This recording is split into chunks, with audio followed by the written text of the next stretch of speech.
Baik, hari ini kita akan memulai topik kualitas air. Ini bagian yang terakhir dari bab hidrologi gitu ya.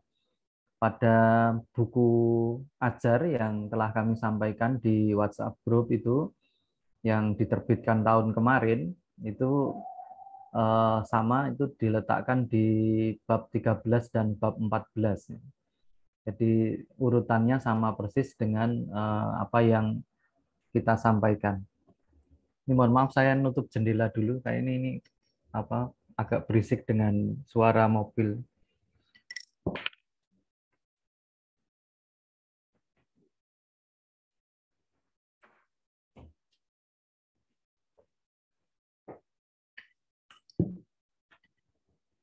Oke, baik, sudah lebih baik. Ini di kampus, jadi karena nanti ada ujian luring, jadi rekan-rekan saya pikir juga nanti sudah mulai ujian. Nah, ini bagian blok kuliah di geografi lingkungan ini sudah mulai luring sehingga nanti harus jaga ujian luring.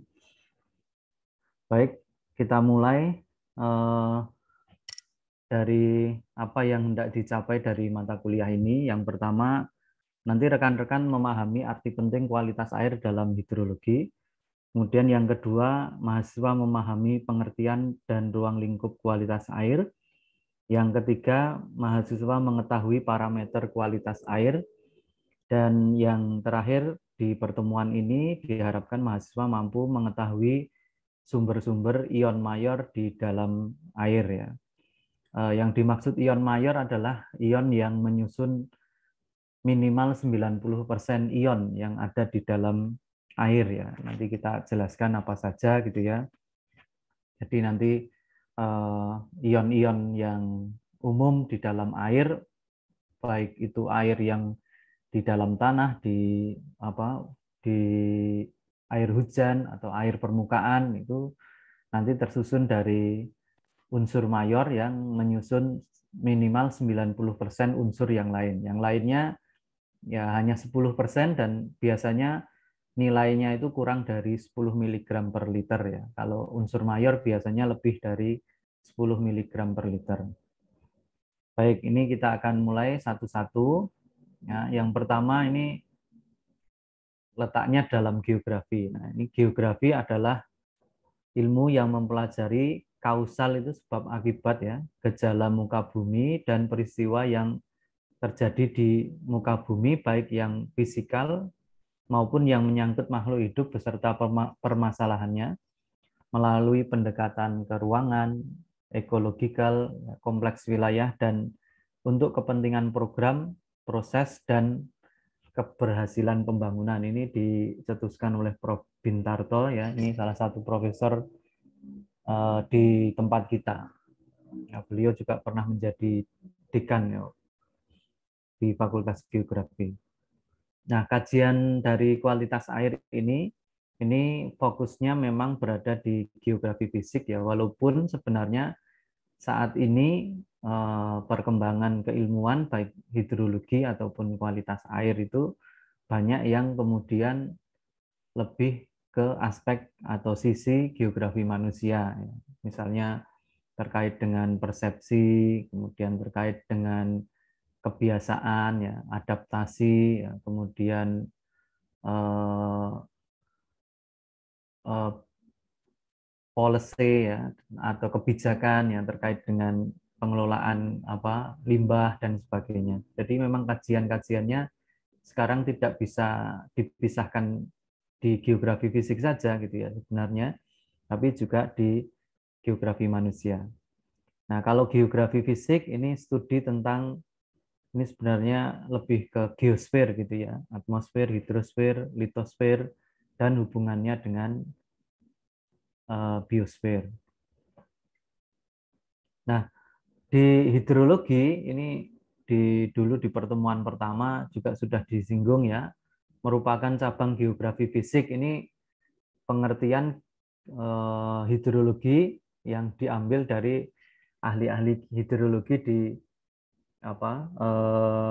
geografi gitu ya. Kalau rekan-rekan nanti membaca buku misalnya Engineering Hydrology gitu ya, atau environmental hydrology gitu ya. Mungkin pengertiannya lain ya.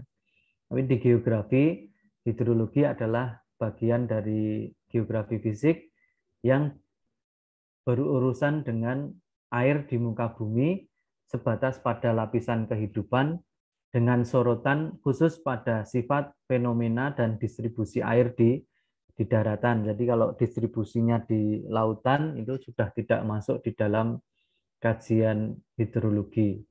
Juga kajian-kajian air di planet yang lain ini sudah, kalau di geografi fisik ini bukan merupakan kajian dari hidrologi.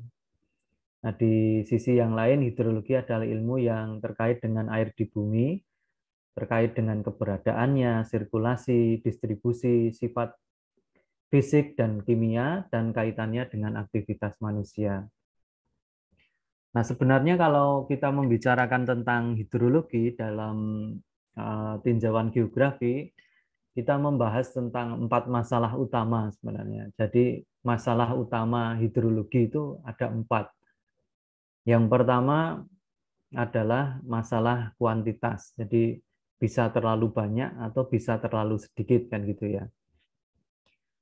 Yang kedua adalah masalah kualitas. Nah, ini yang akan kita bahas hari ini. Jadi tentang kualitas air. Yang ketiga adalah sebaran spasial, bahwa tidak setiap tempat itu potensi airnya cukup gitu ya. Jadi dalam geografi kita mengenal permasalahan terkait dengan sebaran spasial. Dan yang terakhir adalah tentang sebaran temporal. Jadi permasalahan hidrologi dalam geografi itu ada 4. Kuantitas, kualitas, sebaran spasial, dan sebaran temporal. Kalau dalam buku-buku yang non-geografi itu biasanya permasalahan hidrologi itu terkait dengan too little, terlalu sedikit, too much, terlalu banyak, misalnya banjir dan sebagainya, dan too dirty atau terlalu kotor ya. Jadi ini permasalahan kualitas juga. Tapi kalau dari sisi geografi kita membicarakan tentang kuantitas ya, tadi too much atau too little. Kemudian ada kualitas ya, itu sama dengan tadi, tapi kita menambahkan 2 hal, yakni sebaran spasial dan sebaran temporal. Ada yang banyak di waktu penghujan ya, tapi sangat sedikit di musim kemarau, itu yang disebut sebagai sebaran temporal. Kemudian ada satu wilayah yang potensi air tanahnya banyak atau airnya banyak, ada juga wilayah yang potensi airnya tidak banyak sehingga tidak cukup, mengalami kekeringan pada waktu-waktu tertentu misalnya. Nah, ini juga gabungan dari spasial dan temporal. Nah, ini yang menjadi fokus kajian hidrologi di dalam geografi. Nah, kemudian berikutnya ini arti penting kualitas air. Ini yang pertama, kita tidak dapat hidup tanpa air. Terus yang kedua, kita memerlukan air yang memenuhi syarat ya, baik dari sisi kualitas ataupun kuantitas ya. Misalnya sangat banyak tapi tidak bisa dimanfaatkan ya. Misalnya daerah dekat dengan pantai misalnya punya jumlah yang cukup banyak karena berada di muara, tetapi kualitasnya mungkin sudah payau ya misalnya, sehingga tidak bisa dimanfaatkan. Jadi harus ada persyaratan yang baik dari sisi jumlah dan juga dari sisi kualitas. Kemudian penggunaan air memerlukan kuantitas dan kualitas air tertentu ya. Tentu kita memahami bahwa yang dimaksud dengan kualitas itu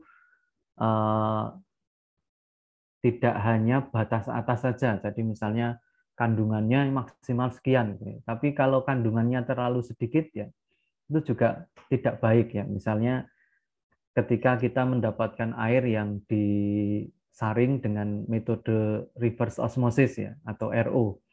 Nah, biasanya nanti permasalahannya adalah terlalu murni ya. Jadi tidak ada garam atau tidak ada mineral yang dibutuhkan oleh tubuh. Jadi misalnya kita kan membutuhkan Ca, Na, kemudian K misalnya ya, untuk apa? Untuk Misalnya kalau kita digigit semut, ya kita bisa merasakan bahwa itu gigitan semut.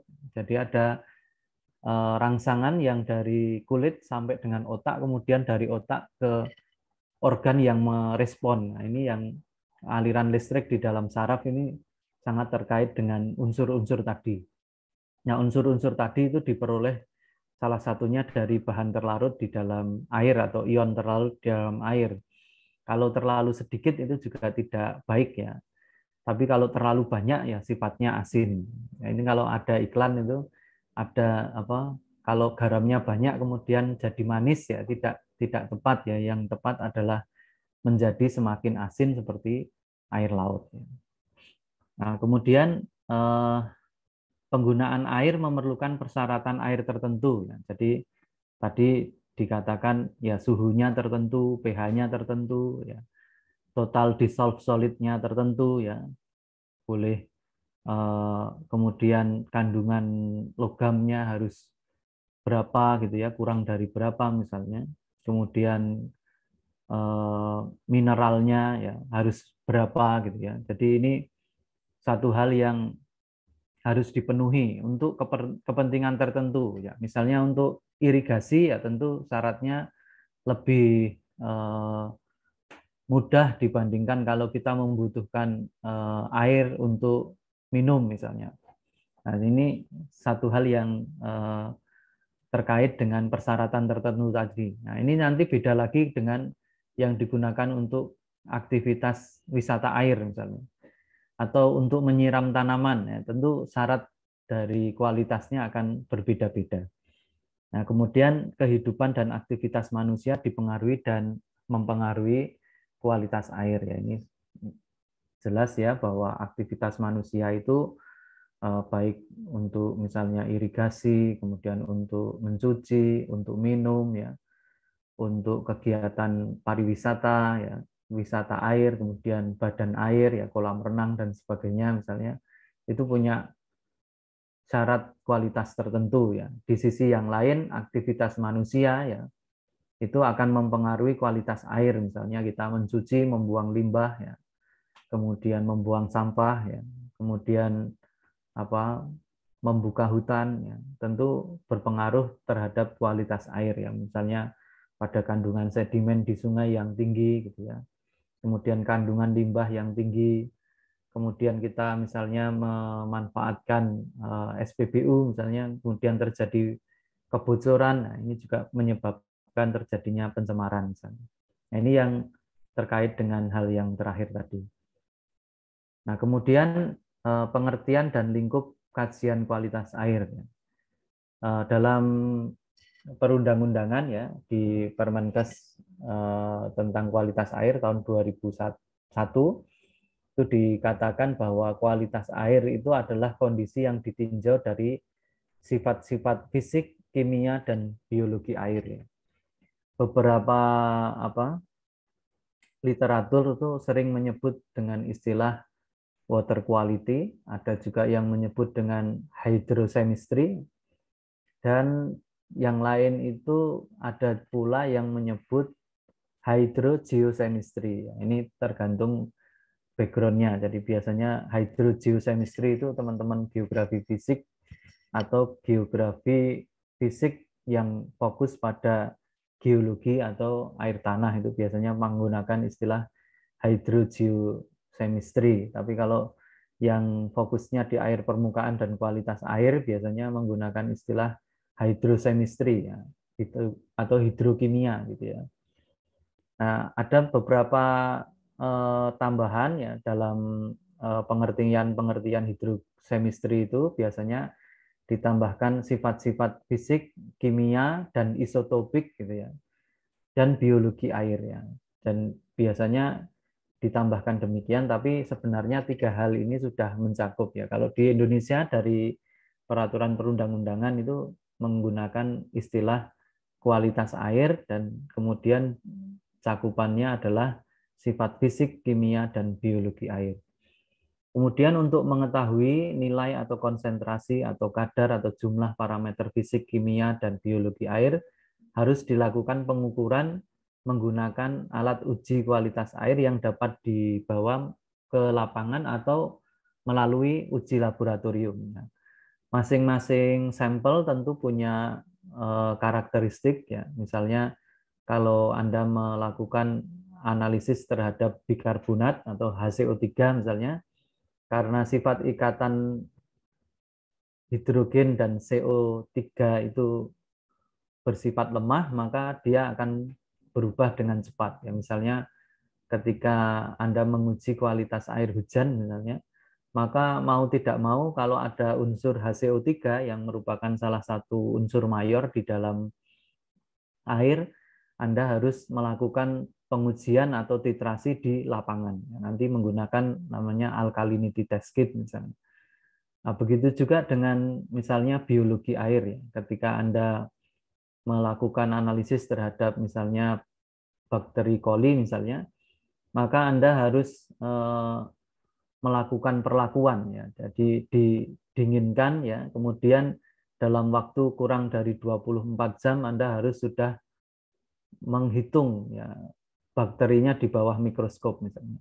Nah, ini juga salah satu hal yang harus diketahui oleh teman-teman bahwa masing-masing parameter itu punya kebutuhan atau perlakuan tersendiri gitu ya, sehingga apa yang kita ukur itu benar-benar mencerminkan kondisi kualitas airnya. Misalnya CA atau MG ya, itu tidak perlu diukur dengan cepat di lapangan, bisa Anda bawa ke laboratorium karena sifatnya tidak mudah berubah, tidak mudah bereaksi dengan yang lain. Nah, itu bisa sampai 2 bulan. Jadi kalau inden ya, misalnya Anda masukkan di laboratorium, kemudian dikatakan, oh ini nanti selesai 1 bulan, itu tidak masalah gitu ya. Tapi kalau HCO3, kemudian pH misalnya, kemudian suhu, ya itu kan harus diukur di lapangan. Ya. Kalau perlu titrasi seperti HCO3 tadi, ya harus dititrasi di lapangan. Nah, kemudian untuk keperluan tertentu, misalnya air minum, industri, rekreasi, perikanan, pertanian, harus memiliki sifat fisik, kimia, dan biologi yang sesuai standar yang diterapkan. Nah, seperti yang saya sampaikan tadi, ini masing-masing punya syarat ya, syarat-syarat kualitas air ya. Kadang-kadang kalau Anda lihat iklan-iklan itu, misalnya air minum kemasan itu TDS-nya sekian ya. Padahal syarat untuk air minum itu banyak sekali ya, tidak hanya TDS ya. TDS kan hanya total padatan ya, total dissolved solid ya, yang terlarut di dalam air, jadi padatan di dalam air. Total TDS-nya kecil sekali, bahkan mendekati nol ya. Ini kalau dari sisi ilmiah ya kan, TDS yang sangat sedikit juga jadi masalah kan. Kenapa? Karena berarti mineralnya terlalu sedikit ya. Maka kalau ada yang air-air di pulau-pulau kecil itu kan dia desalinasi ya, prosesnya dari air apa asin dibuat tawar ya, biasanya dengan menggunakan teknologi nano atau reverse osmosis gitu ya. Misalnya contohnya di Kepulauan Seribu itu banyak yang menggunakan itu karena pulaunya kecil-kecil. Nah, setelah diproses kan banyak mineral yang hilang ya, artinya mendekati ya murni ya, air murni gitu ya. Sehingga dia malah ditambahi dengan tablet mineral. Jadi ditambahi tablet mineral. Mengapa? Karena kita membutuhkan itu. Jadi tidak terus apa kita tidak membutuhkan sama sekali gitu ya. Yang air H2O itu bagus gitu tidak.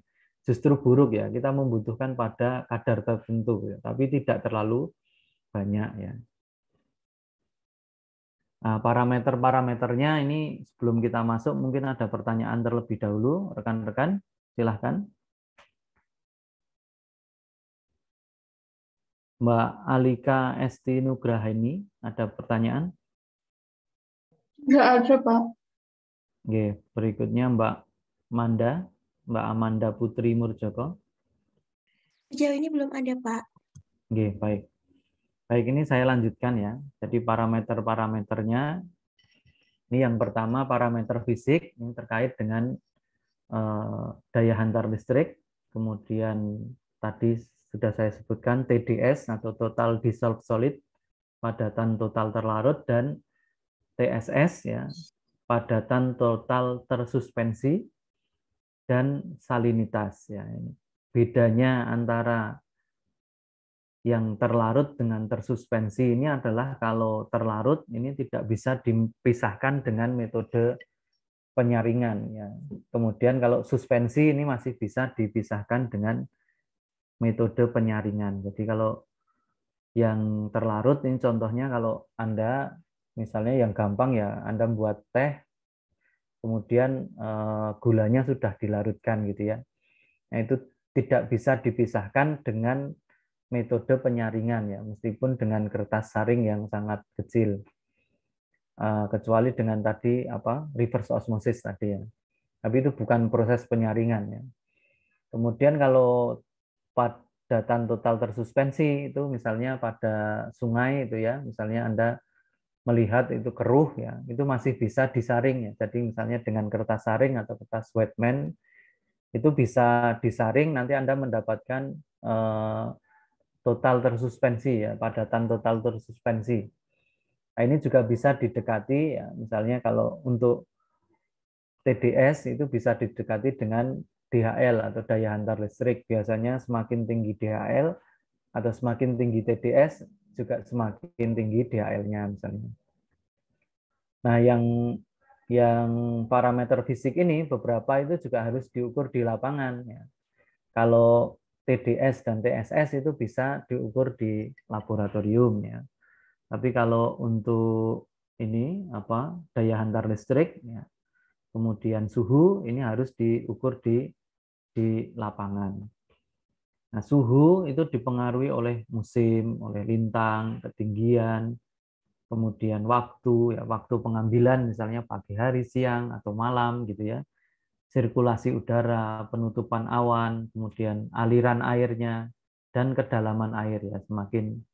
Semakin dalam tentu semakin dingin ya. Ini di sebelah kanan ini ada perbedaan suhu pada kolom air ya pada beberapa kedalaman. Nah, kemudian perubahan suhu berpengaruh terhadap parameter fisika, kimia, dan biologi. Ya. Kemudian peningkatan suhu mengakibatkan peningkatan viskositas, reaksi kimia, kemudian evaporasi, ya. Semakin tinggi evaporasinya, dan juga volatilisasi. Kemudian umumnya suhu dinyatakan dalam derajat Celcius, ini kalau di tempat kita ya. Kalau di Amerika misalnya itu banyak menggunakan Fahrenheit. Nah, ini kalau di tempat kita ini banyak menggunakan derajat Celcius. Kemudian yang berikutnya adalah parameter daya hantar listrik. Daya hantar listrik ini terkait dengan kemampuan air untuk menghantarkan arus listrik.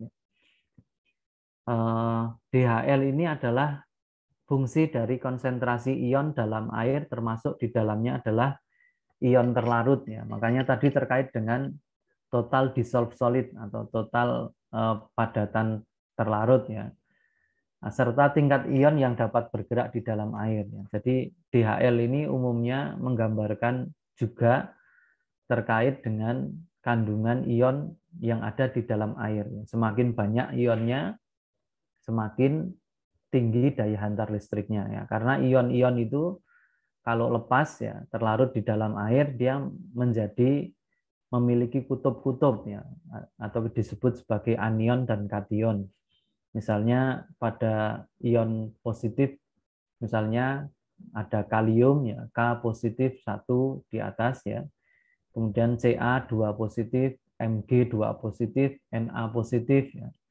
Kemudian yang negatif misalnya klorida ya, klorin negatif 1 di atas ya. Kemudian HCO3 2 kali ya, 2 min, kemudian ada SO4 2 min ya, sulfat. Ini adalah unsur-unsur mayor. Yang lainnya banyak ya. Dan semakin tinggi ionnya, semakin tinggi daya hantar listriknya karena tadi ionnya makin banyak. Artinya yang menghantarkan arus listrik menjadi banyak. Dan juga bisa dipahami kalau ionnya sangat banyak ya, maka daya hantar listriknya itu juga menjadi tinggi. Dan ini bisa mengindikasikan juga salinitas ya, salinitas atau kalau kita misalnya pengen melihat apakah ada pengaruh intrusi air laut misalnya. Nah, itu bisa diidentifikasi dari DHL ini. Misalnya daya hantar listrik yang tawar itu kurang dari 1000 ya, 1000 mikrosiemens per sentimeter. Ya. Ini ada yang menggunakan mikromos, ada yang menggunakan mikrosiemens. Ya. Mikromos, mos dan siemens itu sama ya, punya satu siemens sama dengan satu mos. Mos itu kebalikan dari ohm ya. Yang kalau mos itu penghantaran, kalau ohm adalah hambatan. Nah, yang siemens ini juga sama. Siemens itu satu siemens sama dengan satu mos. Jadi itu bisa digunakan bersamaan. Nah, biasanya kalau kita menggunakan ini misalnya 1500 mikrosiemens per sentimeter itu sudah mulai payau ya. Kemudian nanti kalau lebih dari 10.000 itu mulai asin ya, mulai asin. Nanti kalau lebih dari 15.000 itu masuk di brine ya. Brine itu sudah sangat asin ya. Biasanya air laut itu ya rata-ratanya lebih dari 35.000. Nah, kalau alat-alat yang digunakan untuk mengukur daya hantar listrik yang umum ya digunakan di daratan, tadi kajian hidrologi berada di daratan itu hanya sampai 20.000 mikrosiemens ya. Sehingga kalau kajiannya terkait dengan salinitas itu seringkali kemudian dianalisis di laboratorium. Ya, intinya ketika kita tahu alatnya sudah tidak bisa membaca kan berarti sudah lebih dari 20.000 mikrosiemens itu artinya sudah sangat asin gitu ya. Nah, pengukuran EC distandarkan dengan rumus seperti ini. Ini maksudnya adalah kan kita melakukan pengukuran itu kan tidak pada suhu ruangan ya, suhu dimanapun kita berada gitu ya. Nah, sementara yang digunakan sebagai tetapan itu adalah suhu pada suhu ruang atau 25 derajat Celcius, sehingga pengukuran dengan menggunakan EC meter ya, alatnya kan EC meter itu seringkali harus divalidasi atau dikonversi dengan rumus koreksi ini. Hanya saja ya pada alat-alat yang muncul 10 tahunan terakhir ini kebanyakan sudah ini pengukurannya itu sudah dibuat sama seperti EC 25 derajat Celcius gitu ya. Jadi pengukuran yang Anda lakukan itu sudah hasil akhir gitu ya. Kalau dulu itu kita mengukur ya, itu beberapa alat masih mengharuskan kita untuk melakukan koreksi. Tapi kalau alat-alat yang sekarang itu sudah langsung mendapatkan nilai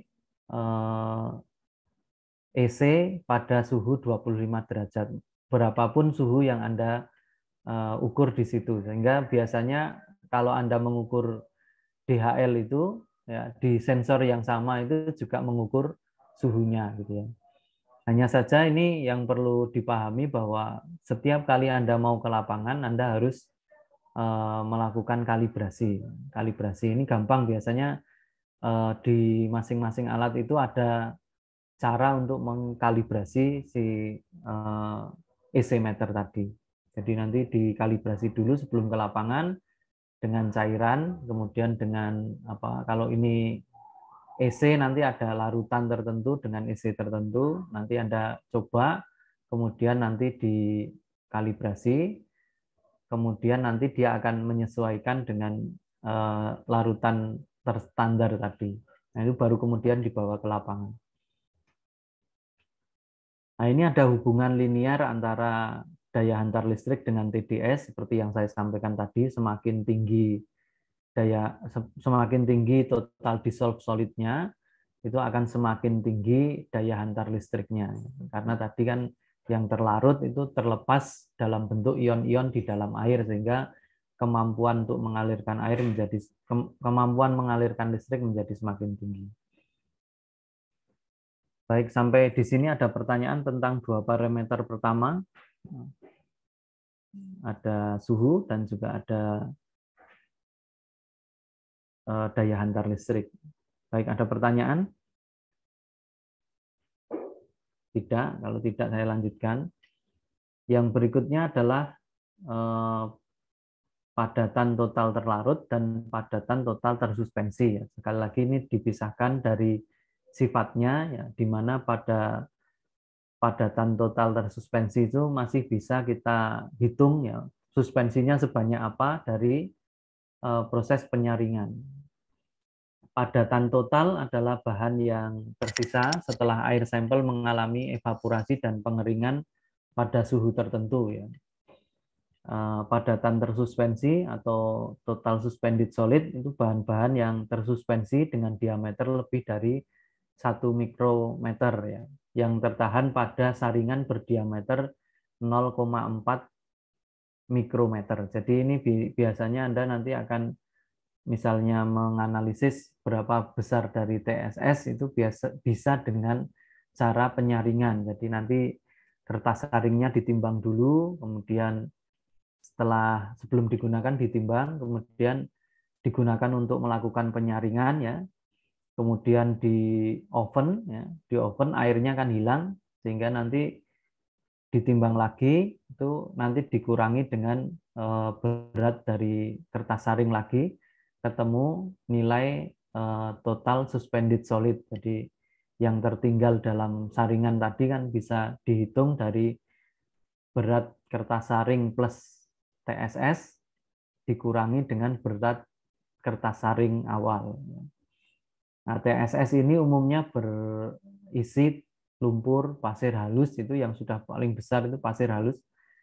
Tapi bisa juga kalau suspensi di sungai dengan debit yang besar itu bisa juga suspensinya itu isinya ya agak besar, misalnya pasir agak kasar gitu bisa. Kemudian jasad renik yang dibawa ke badan air. Nah, kemudian padatan terlarut total atau TDS. Kalau tadi TSS, ini TDS, ini ukurannya adalah bahan yang terlarut dengan diameter kurang dari 1/1 juta, ya, 1/1 juta milimeter.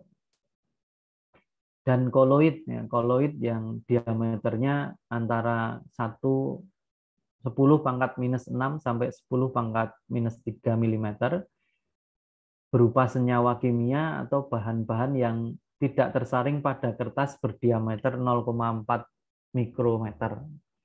Nah, ini yang tadi saya sampaikan bahwa kalau yang total dissolved solid yang terlarut itu tidak bisa dipisahkan dengan metode penyaringan.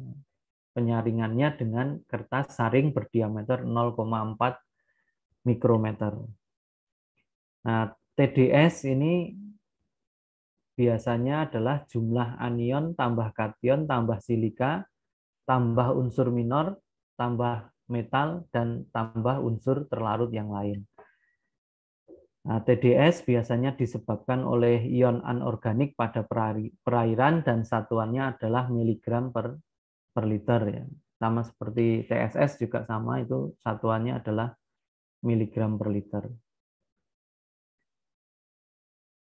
Kemudian ini kan ada anion kation, ini maksudnya adalah unsur mayor, ya. Ini seharusnya jumlah unsur mayor ditambah silika ditambah unsur minor.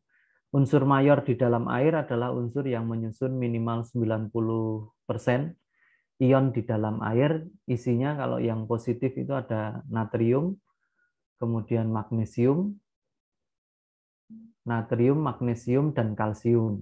Kemudian yang negatif ada klorida, ada bikarbonat, dan sulfat. Jadi ada 6 unsur tadi. 6 unsur ini menyusun 90% unsur atau ion di dalam air. Jadi misalnya ada 100 mg, maka paling tidak 6 unsur tadi itu menyusun ya 90 mg. Dari 100 mg dia menyusun minimal 90 mg.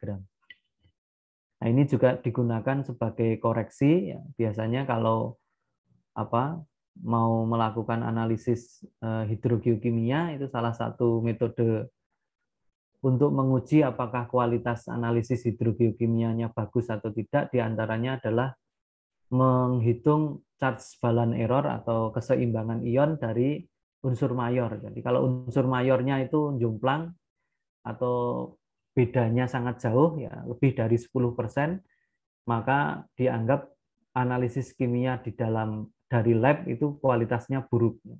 Tapi kalau dia bisa kurang dari 10%, ya perbandingan antara ion positif dan ion negatifnya itu sama, atau kalau berbeda itu bedanya tidak lebih dari 10%, itu dianggap bagus, dan kalau kurang dari 5% itu dianggap sangat bagus. Jadi ini yang digunakan sebagai salah satu parameter untuk menentukan apakah hasil kualitas lab itu baik atau buruk. Ini Mbak Amanda di mute dulu.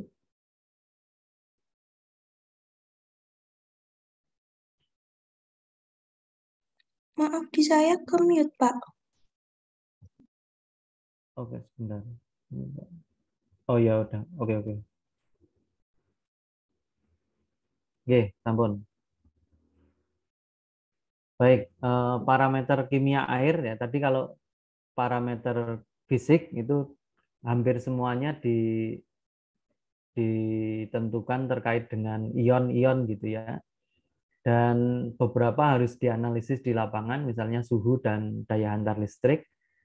Sebagian yang lain bisa diukur di laboratorium, misalnya TDS dan TSS ya. Nah, berikutnya adalah parameter kimia. Yang pertama adalah pH ya, ini aktivitas ion hidrogen. Nah, pH ini juga sama dengan DHL dan suhu, itu harus diukur di lapangan menggunakan pH meter ya. Mengapa demikian? Karena kalau pH ini sifatnya sensitif, jadi mudah berubah dan terkait dengan reaksi kimia yang lain, sehingga dia harus dianalisis segera di lapangan. Nah, kemudian kalau nilainya itu 0 sampai 14 ya, ini disampaikan di sini klasifikasinya untuk kualitas air itu kalau kurang dari 5 ini asam. Misalnya air di lahan gambut itu biasanya ini kurang dari 5 ya. Misalnya saya pernah melakukan penelitian di Kalimantan Timur, itu pada beberapa sungai itu dia nilai pH-nya itu kurang dari 5, jadi 3, 4 gitu ya. Itu hal yang biasa gitu ya. Tidak selalu karena pencemaran, tetapi memang karena sifat alamiah dari lahan gambut ya, menghasilkan air yang bersifat asam. Kemudian agak asam jika nilainya 5 sampai 7, kemudian 7 adalah netral, kemudian agak basah pada 7 sampai 9, ini misalnya pada air-air yang dihasilkan oleh mata air epikars, jadi pada wilayah-wilayah berbatuan gamping yang didominasi oleh epikars atau rongga antar butir batuan ya. Yang kemarin kita punya 3 jenis sumber daya air di kawasan kars itu kan ada mata air epikars, mata air non epikars, dan sungai bawah tanah ya. Kalau yang non epikars itu biasanya pH-nya adalah antara 7 sampai 9, di sini disebutkan agak basah. Nah, kemudian kalau basah itu lebih dari 9. Pada peraturan perundang-undangan ini untuk pH itu biasanya disyaratkan untuk air minum misalnya itu 6 sampai 8 ya. Kemudian ini contoh ya, contoh di kehidupan sehari-hari yang punya pH dengan nilai misalnya di sini antara 0 sampai 14 itu apa saja ya, misalnya di sini susu itu antara 5 sampai 7 misalnya. Kemudian baking soda ya, 8 ya, misalnya. Kemudian di sini ada cuka itu antara 2 sampai 3. Jus lemon itu 1 sampai 2 gitu ya. Dan seterusnya. Nah, ini bisa ada juga yang di sini hujan asam. Hujan asam itu kurang dari 5 ya, karena rata-rata hujan di Indonesia pH-nya adalah 5,6 ya. Hasil penelitian dari ITB itu tahun 2011 itu rata-ratanya 5,6 di seluruh di kota-kota besar di seluruh Indonesia. Nah, baik, ada pertanyaan sampai di sini untuk pH? Tidak ada lagi. Baik, kita lanjutkan. Yang berikutnya adalah EH. EH ini kita sebut juga sebagai potensi redoks, ya, menggambarkan aktivitas elektron di dalam air, potensi larutan untuk mentransfer elektron dari suatu oksidan kepada reduktan. Nah, nanti ada pengertian-pengertiannya, nanti rekan-rekan bisa membaca lebih lanjut. Di dalam buku Azhar ini juga sudah ditulis lebih rinci lagi dibandingkan ini, sehingga nanti rekan-rekan juga bisa mengaksesnya juga di buku Azhar yang sudah kita sampaikan. Sekali lagi untuk ini diletakkan di bab 13. Banyak sekali reaksi dalam air, terutama air tanah yang mengalami perpindahan elektron antara zat cair, gas, maupun unsur terlarut, ya. Sehingga kehilangan elektron atau ion negatif berarti terjadi reaksi oksidasi. Sedangkan unsur memperoleh ion tambahan merupakan indikasi terjadinya proses reduksi. Nah, tadi saya sampaikan bahwa di dalam air itu ada ion-ion, ya, ada ion positif dan ion negatif. Tadi ada unsur mayor dan unsur minor, ya. Unsur minor biasanya 1 mg per liter sampai 10 mg per liter, misalnya besi, ya. Kemudian bromin. Yang lainnya yang kadarnya kurang dari 0,1 mg per liter itu kita sebut sebagai tracer element atau trace element, atau elemen ikutan, ya. Itu kandungannya sangat sedikit di dalam air, ya, kurang dari 0,1 mg per liter. Pada logam-logam berat itu meskipun dia dianggap kandungan logamnya tinggi, itu dia tidak akan lebih dari 10 mg per liter, ya. Dalam kasus-kasus pencemaran itu biasanya standarnya biasanya sangat kecil, ya, tidak setinggi kalau unsur mayor, ya. Kalau unsur mayor kan secara alamiah saja sudah tersedia 10 mg per liter di dalam air, ya.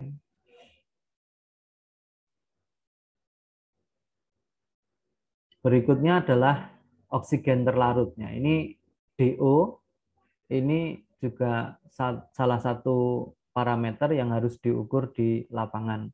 Tadi EH juga sama, EH, pH itu juga harus diukur di lapangan. Karena sifatnya yang sensitif, ya, perubahan reaksi kimia atau terjadinya reaksi kimia itu dapat menyebabkan perubahan pH dan EH secara cepat. Kemudian oksigen merupakan salah satu gas terlarut di dalam air, ya. Kadar oksigen terlarut di dalam air bervariasi tergantung suhu, salinitas, turbulensi air, ya. Jadi kalau airnya mengalir kemudian ada riam-riamnya, nah ini biasanya kandungan oksigennya tinggi. Juga terkait juga dengan tekanan atmosfer, ya. Peningkatan suhu ini juga akan menurunkan kadar oksigen terlarut biasanya. Kemudian parameter ini penting untuk mengetahui banyak tidaknya O2 yang terlarut di dalam air dan biasanya digunakan untuk indikasi terjadinya pencemaran atau tidak, gitu, ya. Kemudian kebutuhan oksigen atau hilangnya oksigen di perairan itu disebabkan oleh respirasi tumbuhan, kemudian hewan akuatik, dekomposisi bahan organik, dan oksidasi bahan anorganik. Nah, karena ada proses yang terkait dengan oksigen tadi, misalnya dekomposisi bahan organik dan oksidasi bahan anorganik, ini menunjukkan bahwa kalau DO-nya itu terlalu sedikit, nah ini ciri-ciri kalau terjadi pencemaran. Mengapa? Karena tadi oksigennya digunakan untuk mengurai atau melakukan dekomposisi bahan organik atau bahan anorganik. Sehingga bisa digunakan sebagai indikasi awal. Kalau DO-nya itu rendah, ya kemungkinan terjadi pencemaran. Kalau DO-nya tinggi, artinya DO-nya tidak, oksigen yang terlarut tadi tidak digunakan untuk dekomposisi bahan organik dan oksidasi bahan organik, sehingga bisa dikatakan atau diindikasikan bahwa tidak terjadi pencemaran. Nah, jadi ini DO ini lebih dari sekedar kita mengetahui kadar oksigennya berapa, tapi DO juga digunakan sebagai indikasi awal apakah terjadi pencemaran atau tidak terjadi pencemaran. Misalnya ada indikasi terjadi pencemaran, misalnya ketika kita mengukur DO di lapangan, oh DO-nya rendah sekali gitu, maka akan dilakukan langkah berikutnya, yakni pengambilan sampel untuk parameter-parameter yang dimungkinkan menjadi bahan pencemar di lokasi kajian gitu ya. Jadi kalau misalnya oh ini DO-nya masih sangat tinggi, kemungkinan tidak terjadi pencemaran. Nah, ini kalau Anda punya dana terbatas untuk melakukan analisis kualitas air, maka yang menjadi prioritas adalah yang DO-DO-nya rendah gitu ya. Ini contoh saja, jadi tidak sekedar pada kandungan oksigen terlarut, tapi juga menjadi indikasi terjadinya pencemaran. Seperti tadi DHL ya, juga menjadi indikasi terjadinya intrusi air laut ya, tadi. Nah, misalnya kalau kita tahu DHL-nya kok tinggi ya, kemudian nanti kita akan tindak lanjuti dengan mengambil sampel tertentu untuk mengindikasi, untuk mengetahui apakah benar terjadi intrusi air laut atau tidak. Misalnya karena uangnya terbatas, misalnya dananya terbatas, bisa dicirikan dengan mengambil sampel cukup untuk analisis klorida dan HCO3 misalnya. Perbandingan Cl dan HCO3 itu cukup untuk mengidentifikasi apakah terjadi pengaruh intrusi air laut, terjadi intrusi air laut yang sedang, ringan, atau berat, itu juga bisa dianalisis. Yang lebih spesifik lagi misalnya bromin dan klorida itu juga bisa. Juga bisa dengan magnesium dan kalsium. Perbandingannya semakin banyak kalsium, ya semakin banyak pengaruh dari intrusi air laut misalnya. Nah ini juga bisa seperti itu. Nah kalau DO misalnya, DO terjadi kadar yang sangat sedikit misalnya, maka ada indikasi pencemaran. Nah kalau misalnya indikasi pencemarannya ini dari pupuk atau dari limbah domestik, nah ini bisa diambil parameter kuncinya, misalnya diambil nitrat dan klorida ya. Kalau nitrat dibagi klorida itu kandungannya antara 1:1 sampai 1:8. Nah, kemungkinan pengaruh pencemarannya terjadi karena feses manusia atau dari limbah domestik. Tapi kalau nitrat dibagi dengan kloridanya itu lebih dari 1:8, kemungkinan terjadinya karena proses pemupukan yang berlebihan misalnya. Nah, ini bisa diambil parameter-parameter kunci gitu ya. Kalau diindikasikan ada pencemaran. Baik, kita lanjutkan. Ini mungkin tidak perlu. Nah, ini misalnya hubungan DO jenuh dengan suhu ya. Ini tadi dikatakan bahwa DO itu juga terkait dengan suhu. Pada pada kondisi di mana DO-nya sudah ditentukan misalnya, kemudian diberi perlakuan berupa suhu yang berbeda-beda, ternyata dia menghasilkan DO yang berbeda-beda ya, karena tadi adanya aktivitas organisme dan sebagainya ya juga terkait dengan suhu ya. Baik, sampai di sini ada pertanyaan teman-teman? Izin bertanya, Pak. Oke, monggo. Yang pertama saya masih kurang paham, Pak. Tadi kenapa ketika suhunya naik terus DO-nya jadi turun itu kenapanya saya masih kurang jelas. Yang kedua tadi disebutkan bahwa oksigen itu bisa untuk dekomposisi bahan organik. Ya itu seperti apa, Pak? Saya masih kurang paham juga di bagian situ. Terima kasih, Pak. Oke, nah ini pertanyaannya, jawabannya di pertanyaan yang kedua tadi bahwa oksigen itu terkait dengan dekomposisi bahan organik ya. Jadi kalau untuk menguraikan bahan organik itu kan kita butuh oksigen. Seperti kalau kita di dalam tubuh kita itu kan kita membutuhkan oksigen untuk proses pembakaran ya. Mengurai bahan-bahan makanan menjadi zat yang bisa kita gunakan ya. Di air juga sama, bakteri membutuhkan oksigen untuk mengolah bahan-bahan organik ya untuk diurai. Jadi diurai. Sehingga ini terkait juga dengan suhu ya. Pada suhu yang relatif tinggi ya, ini nanti bakteri itu akan cenderung lebih aktif. Ya. Berbeda kalau suhunya itu semakin dingin gitu ya. Nah, nanti prosesnya akan berbeda ya. Jadi proses dekomposisinya itu akan berbeda pada suhu yang dingin dan panas, sehingga tadi DO-nya itu ya tergantung pada aktivitas bakteri tadi. Nah, oksigen itu menjadi salah satu parameter kunci atau jadi indikasi, karena kalau aktivitas bakterinya banyak, kemudian proses dekomposisinya banyak, itu artinya kan membutuhkan oksigen yang semakin banyak. Nah, kalau oksigen yang digunakan semakin banyak, itu dalam artian pencemaran, itu artinya yang dibutuhkan banyak loh. Kalau dibutuhkan banyak berarti tersedia sedikit. Berarti kalau tersedia sedikit, artinya oksigen yang digunakan banyak kan berarti terjadi pencemaran. Tapi kalau oksigen yang digunakan itu sedikit, berarti proses dekomposisinya kan juga sedikit. Nah, artinya yang tersedia jumlahnya menjadi banyak karena tidak banyak digunakan. Nah, ini menjadi indikasi tidak terjadi pencemaran. Kira-kira demikian. Nah, ini kan mengapa kok dia jadi indikasi ya? Karena dia lebih mudah cara pengukurannya, karena DO bisa diukur di lapangan dengan DO meter ya. Nah, nanti untuk analisis lebih lanjut dia harus ngambil sampel di lapangan, kemudian harus dianalisis laboratorium. Nah, untuk lebih efisien kan ya yang diambil yang ada indikasi tercemar saja gitu ya.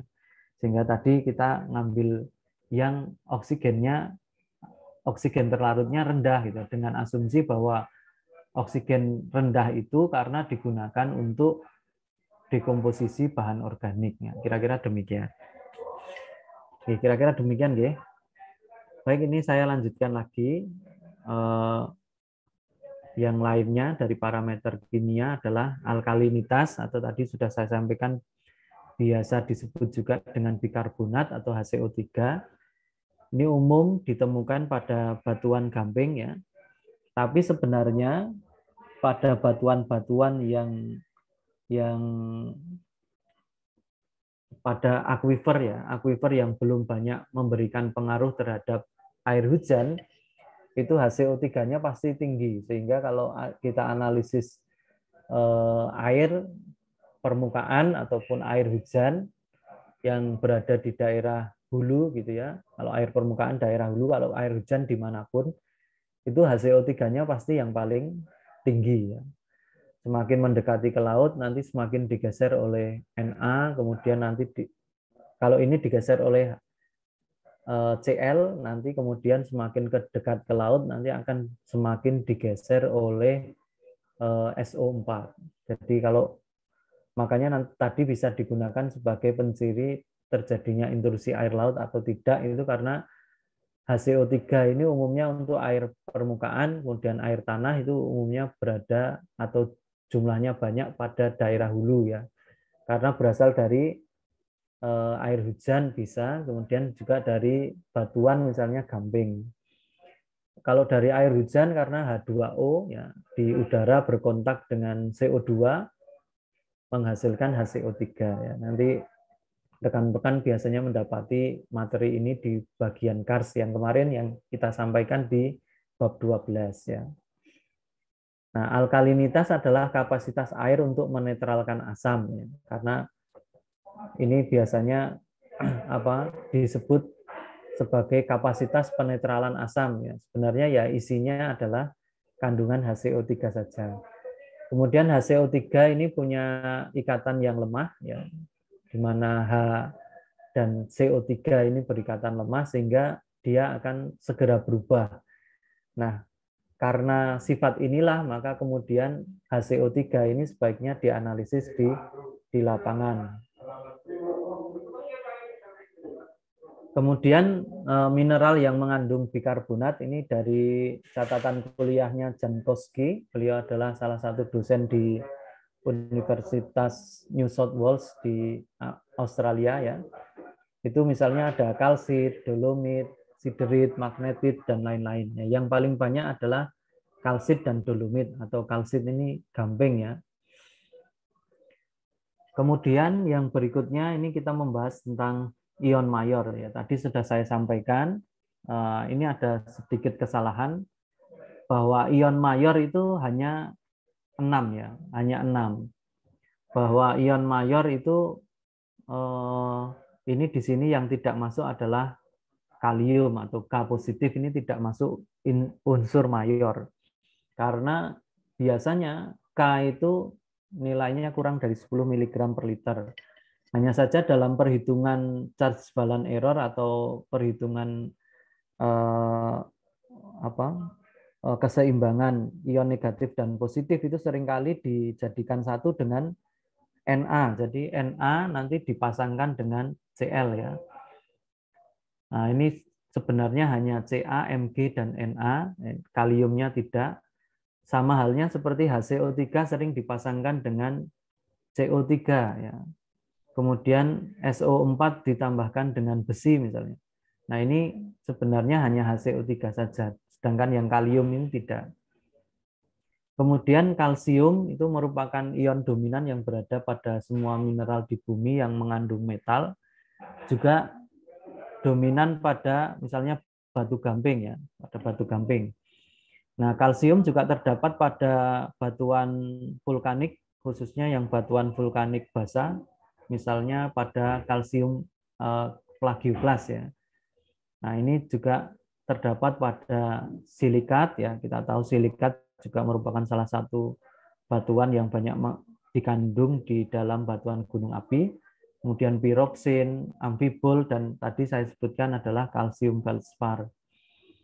Kemudian mineral penghasil kalsium terbesar di dalam air itu adalah batuan karbonat ya, umumnya adalah kalsit. Nah, ini contoh-contohnya. Di sini ada kalsit, aragonit, kemudian dolomit dan sebagainya. Kemudian ada magnesium. Nah, magnesium ini juga merupakan unsur mayor yang berkutub positif ya. Umumnya ini pada batuan, misalnya pada dolomit misalnya. Ini juga bisa ditemukan pada batuan ferromagnesian. Ini pada batuan yang ultra basah sampai basah ya. Misalnya pada olivin, piroksin, amfibol, dan mika ya. Ini pada batuan vulkanik ya. Nah, ini contoh-contohnya ada dolomit, magnetit, dan sebagainya. Yang penghasil yang paling banyak yang kita ketahui adalah dolomit. Kemudian ada natrium. Natrium ini umum kita temukan ya pada batuan-batuan garam, misalnya NaCl. Ya. Dan natrium ini kalau di bahasa Indonesia juga sering disebut sebagai sodium ya. Konsentrasi larut dalam air tawar itu biasanya kurang dari 200 mg per liter ya. Tapi kalau sekali lagi kalau unsur mayor itu pasti lebih dari 10 mg per liter. Sementara pada air laut ini tinggi ya, Na, makanya bisa digunakan sebagai salah satu penciri terjadinya intrusi air laut ya, karena biasanya Na cukup tinggi di air laut ya, terutama ketika dia berpasangan dengan klorida atau kita kenal namanya NaCl. Kemudian ada kalium. Nah, kalau kalium ini bukan unsur mayor ya, karena kandungannya relatif sedikit. Nah, ini makanya disebutkan di perairan jumlah kalium biasanya tidak lebih dari 10 mg per liter. Nah, ini kan tadi kita katakan kalau yang disebut unsur mayor itu yang lebih dari 10 mg per liter dan menyusun minimal 90% unsur di dalam air. Ini kalium juga sering disebut sebagai potasium. Kemudian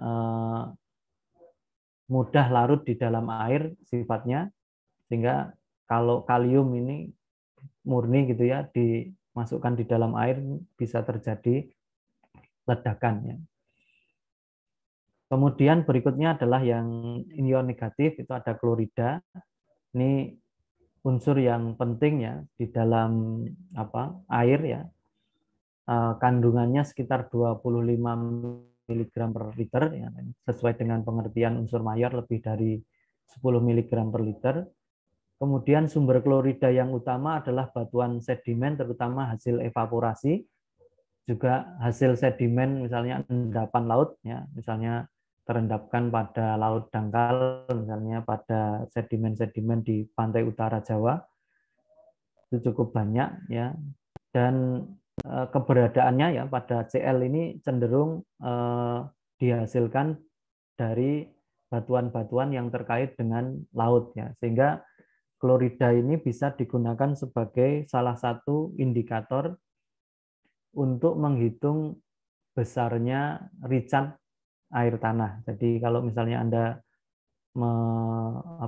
menganalisis recharge air tanah atau imbuhan air tanah, itu bisa dihitung dengan metode klorin budget. Jadi dianggap bahwa klorin itu tidak dihasilkan oleh batuan atau sangat jarang dihasilkan oleh batuan, kecuali kalau batuan itu ya terkait dengan proses laut, misalnya tadi pengendapan di laut dangkal misalnya, atau sedimen laut dalam misalnya, seperti itu.